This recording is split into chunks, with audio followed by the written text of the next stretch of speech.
साथियों, आज राष्ट्रीय घुमंतू जनजाति मोर्चा, मौर्य क्रांति संघ, राष्ट्रीय गौर बंजारा क्रांति संघ, इस तरह के 3 संगठनों का संयुक्त राष्ट्रीय अधिवेशन आज यहाँ हो रहा है। और इस अधिवेशन में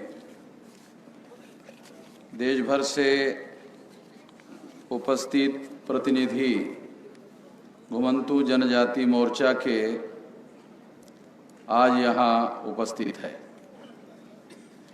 इस संबंध में कुछ बातें मैं आप लोगों के सामने रखना चाहता हूँ। साथियों, सबसे पहली बात मैं आप लोगों को बताना चाहता हूँ कि इस देश में हम लोगों को ये पढ़ाया जाता है, ये बताया जाता है कि 15 अगस्त 1947 को आज़ादी मिली।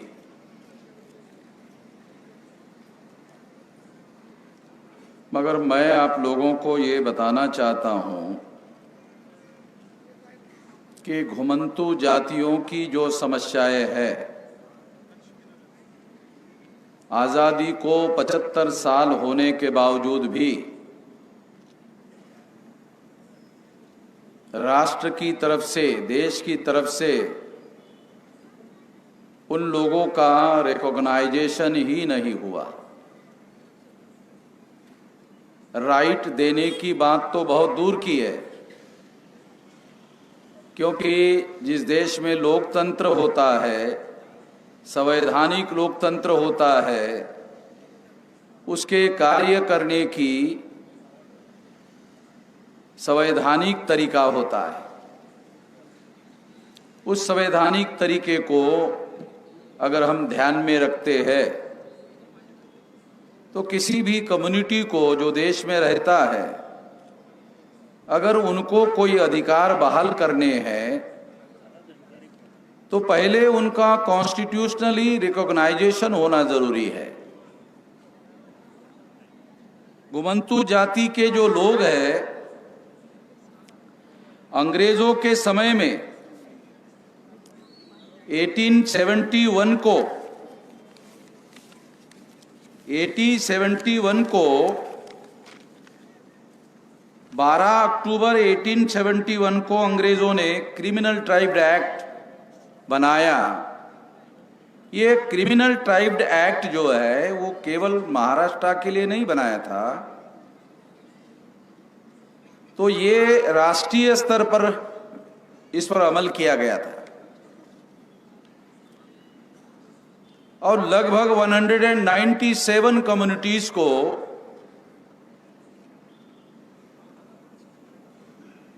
घुमंतू जातियों के लोगों को क्रिमिनल ट्राइब्स एक्ट के अंतर्गत लाया था सारे देश भर में। तो हम ऐसा कह सकते हैं कि राष्ट्रीय स्तर पर अंग्रेजों के द्वारा गिनती करने का, आइडेंटिफाई करने का, उनकी पहचान करने का, और पहचान करने के बाद उस पहचान को अंग्रेजों ने रिकॉग्नाइज किया और रिकॉग्नाइज करने के आधार पर क्रिमिनल ट्राइब्ड एक्ट बनाया। इस दृष्टि से हम कह सकते हैं कि अंग्रेजों ने कम से कम इन कम्युनिटीज के लोगों को दूसरे तरीके से क्यों न हो, उन्होंने उसको रिकॉग्नाइज किया, यानी प्रशासन के दायरे में लाने की कोशिश की।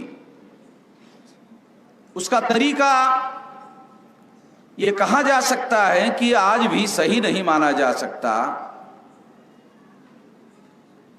मगर फिर भी उन्होंने आइडेंटिफाई किया, पहचान की, फिर रिकॉग्नाइज किया, फिर उसके लिए क्रिमिनल ट्राइब्स एक्ट बनाया। मगर आजादी मिलने के बाद 26 जनवरी 1950 को यानी 15 अगस्त 47 को आजादी मिली।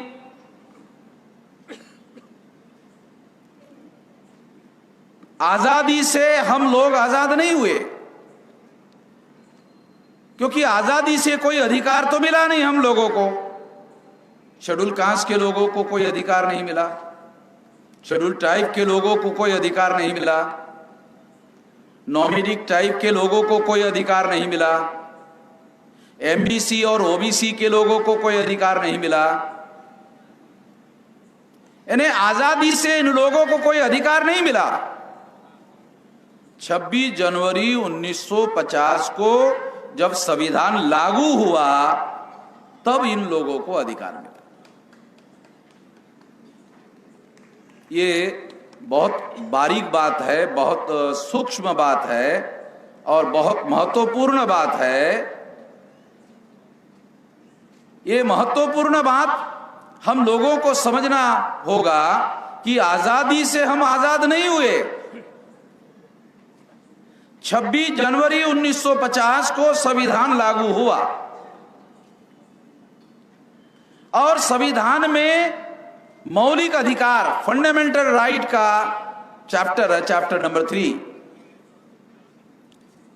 इसे आप लोगों को दोबारा पढ़ना चाहिए। चैप्टर नंबर 3 फंडामेंटल राइट, मौलिक अधिकार। 75 साल हो गए या संविधान लागू होकर 72 साल हो गए, मगर भारत के नागरिकों को संविधान में मौलिक अधिकार दिए गए हैं। ये बात हमारे लोगों को पता नहीं है, और अगर कहा जाए तो पढ़े लिखे लोगों को पता नहीं है कि भारत के नागरिकों को मौलिक अधिकार दिए गए हैं, फंडामेंटल राइट दिया गया है। एक है राइट और एक है फंडामेंटल राइट। दो प्रकार के अधिकार है, एक संवैधानिक अधिकार है, एक फंडामेंटल राइट है।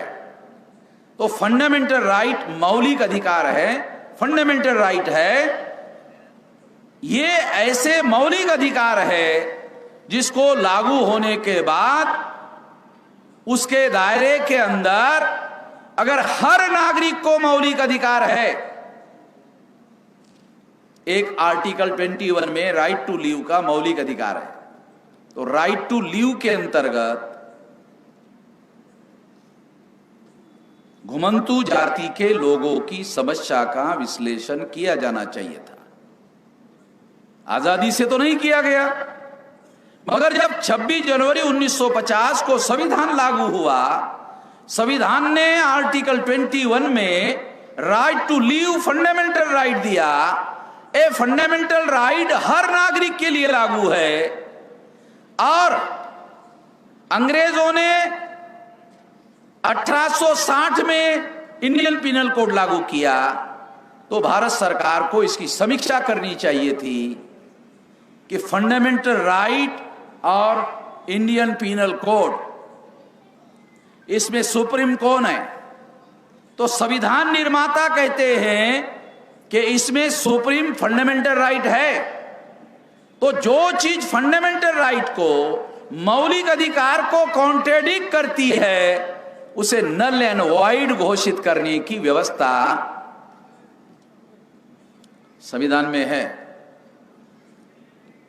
इसे आप दोबारा पढ़ लो, मैं आप लोगों को बताता हूं। संविधान ले लो, संविधान पढ़ो, चैप्टर नंबर 3, और एकदम शुरू में लिखा हुआ है कि जो फंडामेंटल राइट दिए जा रहे हैं उसको कॉन्ट्रेडिक्ट करने वाला कोई कानून, कोई विधि, कोई परंपरा, किसी भी प्रकार की कोई बात अगर अस्तित्व में है तो आज के तारीख से उसे उस हद तक, जिस हद तक ये फंडामेंटल राइट का उल्लंघन करती है, उल्लंघन के हद तक उसे असंवैधानिक घोषित किया जाता है। लक्ष्मण राव, आपको भी मैं रिक्वेस्ट करता हूं, वो चैप्टर नंबर 3 में पहला चैप्टर जो है उसे आप पढ़ो। इंडियन पीनल कोड, बहुत सारे हमारे लोगों को तो यही समझ में नहीं था साला इंडियन पीनल कोड और संविधान, इसमें क्या फर्क है। बहुत सारे लोगों तो इंडियन पीनल कोड ही देश का संविधान मान लेते हैं। उनको यही समझ में नहीं आता कि इंडियन पीनल कोड अंग्रेजों ने बनाया और वो ब्रिटिश पार्लियामेंट में पास किया, इसलिए उस पीनल कोड में इंडियन शब्द आ गया। क्योंकि ब्रिटिश पार्लियामेंट केवल एक देश के लिए कानून नहीं बनाती थी, वो कई देशों के लिए कानून बनाती थी। जिस देश के लिए कानून बनाती थी उस देश का नाम उसमें डाल देती। भारत के लिए बनाया तो नाम लगा इंडियन पीनल कोड, तो ये पीनल कोड इंडिया में लागू। तो इंडियन पीनल कोड जो है अंग्रेजों ने 1860 को 1857 में अंग्रेजों ने हस्तक्षेप किया और सारा का सारा मामला जो कंपनी के नियंत्रण में था वो अंग्रेजों ने अपने नियंत्रण में लिया और अपने नियंत्रण में लेने के बाद 1860 को इंडियन पीनल कोड का कानून बनाया। 1860 को इंडियन पीनल कोड का कानून बनाया। पुलिस वालों को भी पता नहीं है, पुलिस वालों को भी पता नहीं, ये बात समझ में आती कि नहीं आती कि इंडियन पीनल कोड सुप्रीम है कि संविधान सुप्रीम है।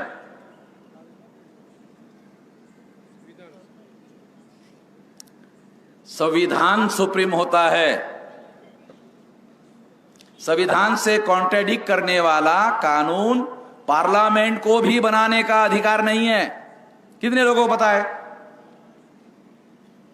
पार्लियामेंट को भी, अन्यथा पार्लियामेंट सॉवरेन है, सार्वभौम है, मगर पार्लियामेंट को भी फंडामेंटल राइट को कॉन्ट्रडिक्ट करने वाला कोई कानून बनाने का अधिकार नहीं है। फंडामेंटल राइट अलोकेट करने के पहले ही चैप्टर में लिखा बाबा साहब अम्बेडकर ने कि जो फंडामेंटल राइट दिए जा रहे हैं उसको कॉन्ट्रडिक्ट करने वाला कोई भी कानून, विधि, परंपरा, कुछ भी हो, वो अगर मौलिक अधिकार को कॉन्ट्रडिक्ट करता है तो उसे कॉन्ट्रडिक्ट करने के हद तक असंवैधानिक घोषित किया जाता है। लक्ष्मण राव, ये ऐसी घोषित किया जाता है, ऐसा लिखा हुआ। दूसरी बात, और आगे बहुत फंडामेंटल बात है, हमारे लोगों को जानकारी नहीं इसलिए जानकारी बता रहा हूं। दूसरी बात है, भविष्य में, ये तो भूतकाल का बताया कि भूतकाल के जो कायदे कानून है बाबा साहब आम्बेडकर ने ये लिखकर खत्म कर दिया कि खत्म कर दिया जाता है। दूसरा, बाबा साहब ने सोचा ये तो भूतकाल को खत्म कर दिया, भविष्य में बना सकते हैं, तो लिखा भविष्य में ऐसा कोई कानून बनाने का अधिकार नहीं होगा जो मौलिक अधिकार का उल्लंघन करता हो, और अगर बना दिया गया तो उल्लंघन के हद तक उसे असंवैधानिक घोषित किया जाता है। पहले ही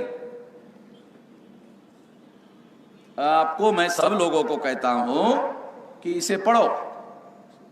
इसे पढ़ने के बाद अगर घुमंतू जातियों के साथ गांव में आने के बाद अंग्रेजों के समय में जैसा व्यवहार किया जाता था, अगर वैसा ही व्यवहार पुलिस वाले कर रहे हैं तो पुलिस वाले संविधान के विरोध में आचरण कर रहे हैं। किसी न किसी व्यक्ति को सुप्रीम कोर्ट में या हाई कोर्ट में जाना चाहिए कि पुलिस का ये जो व्यवहार है ये संविधान के विरोध में है।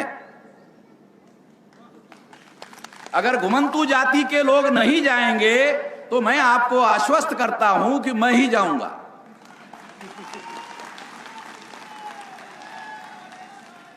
कोई जाए या ना जाए, मैं ही जाऊंगा, क्योंकि मुझे ही समझ में आ रहा। अब मुझे समझ में आ रहा तो मुझे ही करना चाहिए।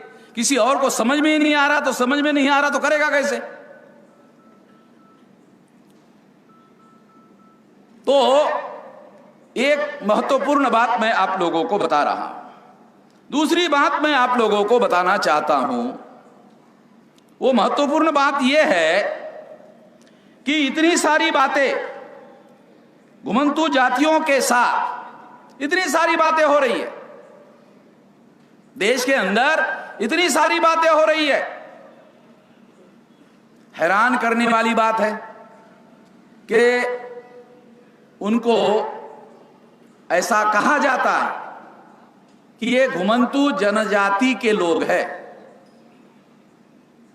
कह रहे, सरकारें कह रही है कि ये घुमंतू जनजाति के लोग हैं। अगर सरकार ऐसा खुद कह रही है कि ये घुमंतू जनजाति के लोग हैं, तो घुमंतू जनजाति के लोगों को मंडल कमीशन के लिस्ट में जो जनजाति है उसको जाति के लिस्ट में क्यों डाला? कितनी मतलब अन्याय करने वाली बात है। सरकार खुद कह रही है कि ये घुमंतू जनजाति के लोग हैं।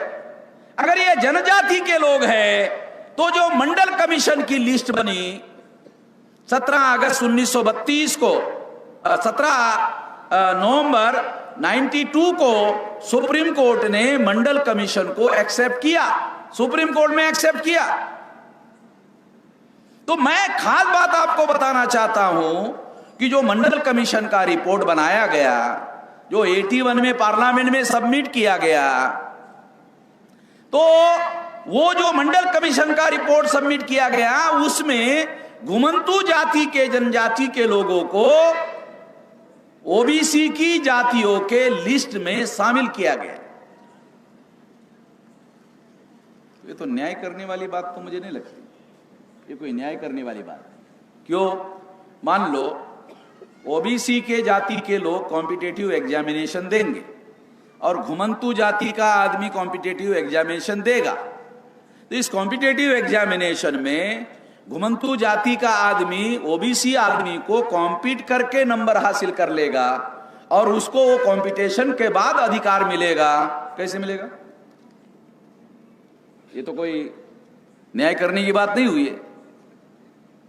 घुमंतू जनजाति के लोगों को, जनजाति के जो शेड्यूल ट्राइब के लोग हैं, तो ये शेड्यूल ट्राइब के लोग जो है उनके लिए जिस तरह का प्रावधान सेंट्रल गवर्नमेंट के लेवल पर किया गया, शेड्यूल कास्ट के लिए सेंट्रल गवर्नमेंट पर किया गया, ये सारा प्रयास तो बाबा साहब आंबेडकर के द्वारा किया गया।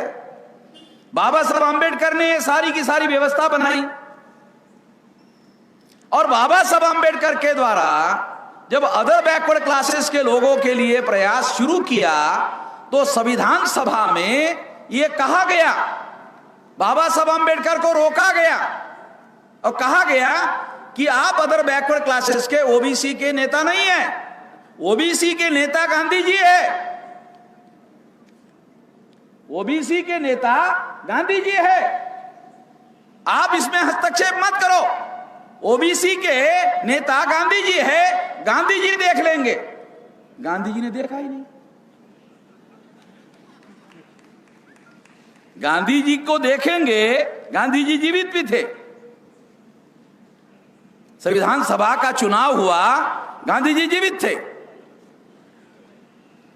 Central government interim central government बनी 2 सितंबर 1946 को।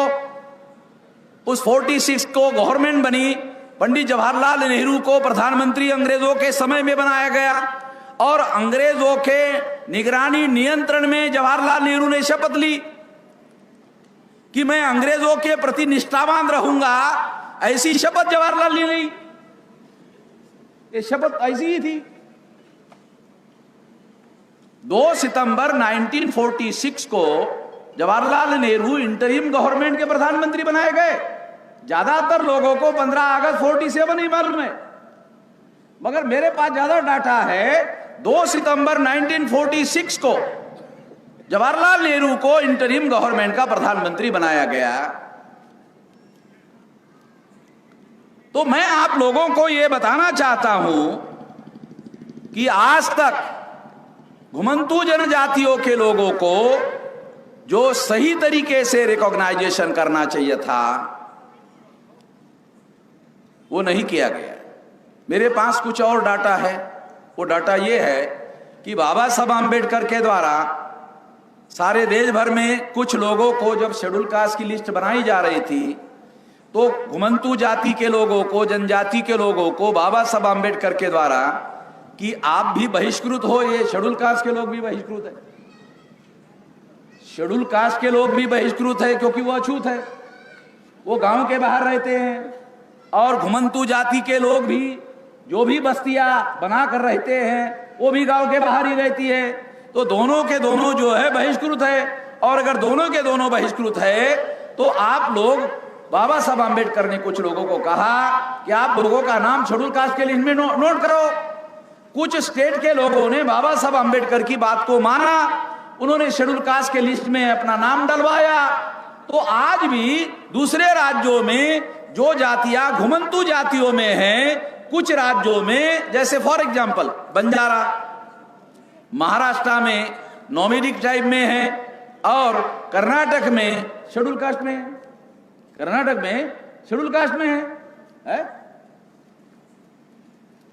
तो कर्नाटक में शेड्यूल कास्ट में है, तो शेड्यूल कास्ट में होने की वजह से उनके आईएएस अधिकारी है, उनके आईपीएस अधिकारी है, उनके एमएलए है, उनके एमपी है?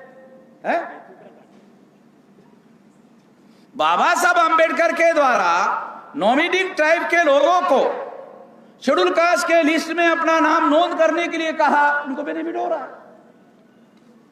वो सेंट्रल लिस्ट है। सेंट्रल लिस्ट होने का मतलब है ऑल इंडिया में उनको लागू है, ऑल इंडिया में उनको बेनिफिट है, सेंट्रल सर्विसेज में उनको बेनिफिट है। तो उस समय बाबा साहब आम्बेडकर के द्वारा जो किया गया, एक तो ये बात है, मगर ज्यादा बड़ी बात है संविधान का चैप्टर नंबर 3 फंडामेंटल राइट के तहत जो फंडामेंटल राइट दिए गए हैं वो घुमंतू जातियों को भी दिए गए। उस लाइट में 1860 का अंग्रेजों का बनाया हुआ इंडियन पिनल कोड कॉन्ट्रडिक्ट करता है, वो मौलिक अधिकार का उल्लंघन करता है। उसके लिए सुप्रीम कोर्ट में या हाई कोर्ट में केस दायर किया जाना चाहिए, इसका केस स्टडी किया जाना चाहिए। और सारे देश भर में जो घुमंतू जनजाति के लोगों के साथ में पुलिस डिपार्टमेंट के साथ या गृह मंत्रालय के साथ जो व्यवहार किया जाता है, जो डायरेक्टिव इश्यू हुए हैं, उस डायरेक्टिव को सुप्रीम कोर्ट में, हाई कोर्ट में चैलेंज करके उसे असंवैधानिक घोषित करना चाहिए। इसके लिए हम लोग कोशिश करेंगे। अब मैं, क्योंकि मुझे डेली सारे देश भर में जाना होता है, तो इसलिए मुझे यहाँ से भी दूसरे राज्यों में मेरे कार्यक्रम हैं, इसके लिए मुझे जाना पड़ रहा है। इसलिए आखिरी बात मैं आप लोगों को बताना चाहता हूँ। आप लोग अपने साथ, घुमंतू जनजातियों के लोग अपने साथ न्याय करना चाहते हैं, तो न्याय करने का ये तरीका सही नहीं है कि जो अन्याय करने वाले लोग हैं उनको आप कहे कि आप हमारे साथ न्याय करें। इस सिद्धांत को मैं नहीं मानता। जो अन्याय करने वाले लोग हैं उनको अनुरोध करने से, रिक्वेस्ट करने से, विनती करने से वो आपको कोई अधिकार बहाल करने वाले नहीं है। क्या करना होगा, ये सवाल है, क्या करना होगा? तो इसका सबसे बढ़िया तरीका ये है कि घुमंतू जनजातियों के लोगों को राष्ट्रीय स्तर का संगठन बनाना चाहिए। मैं घुमंतू जाति के लोगों को कह रहा हूं, बनाया जाना चाहिए। आप बनाने के लिए हर संभव कोशिश करो। बामसेफ संगठन 567 जिलों में 31 राज्यों में कार्यरत है। बामसेफ संगठन 31 राज्यों में 567 जिलों में कार्यरत है और 2025 तक ये 674 जिलों में और 6000 तहसीलों में फैल जाएगा।